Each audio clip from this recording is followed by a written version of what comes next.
Tomorrow, the grandparents involved in an international custody battle will face a federal judge here in Houston. And the father of the boy they're accused of helping kidnap worries what happens tomorrow may determine whether he ever sees his son again. Marcelino Benito is live at the federal courthouse tonight with a story that has dragged on for years. Marcelino? 5 long years, Len, but tomorrow's bail hearing is huge. This Houston father fears if those grandparents are released, that they will no doubt flee back to Brazil. Tonight, Chris Brand. I'm afraid that I'll never have that moment again. Can only cling to photos. Fleeting moments he shared with his son Nico. In just a few hours, it is all on the line. This is the tipping point in this case, ultimately.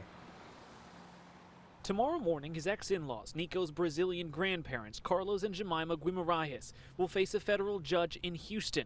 Their high-profile defense attorneys, Rusty Hardin and Jimmy Arduin, will try to convince a judge to grant bail at a critical hearing. If they were given bond and allowed to leave that courtroom, that they would never show up again, and that my relationship with my son would be severed indefinitely. The Guimarães have been locked up for several weeks. The FBI arrested them after their flight from Brazil landed in Miami.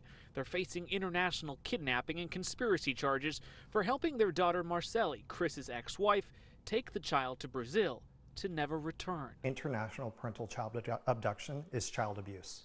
My child has been through horrific amounts of emotional trauma because of this, perpetrated by those two individuals. Chris says the Guimarães have unlimited financial resources and has no doubt they would run.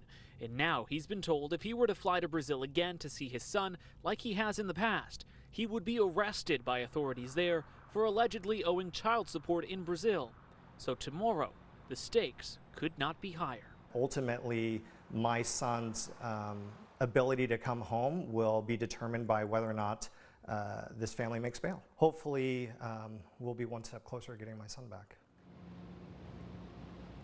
Now, Rusty Hardin, one of the attorneys representing the grandparents, told me there are two sides to this story and that this couple definitely deserves bail. Both sides will present their case to a federal judge tomorrow. That hearing is scheduled for 10 in the morning, and we will be here to brief you on whatever happens. We're live downtown tonight. I'm Marcelino Benito, KHOU 11 News.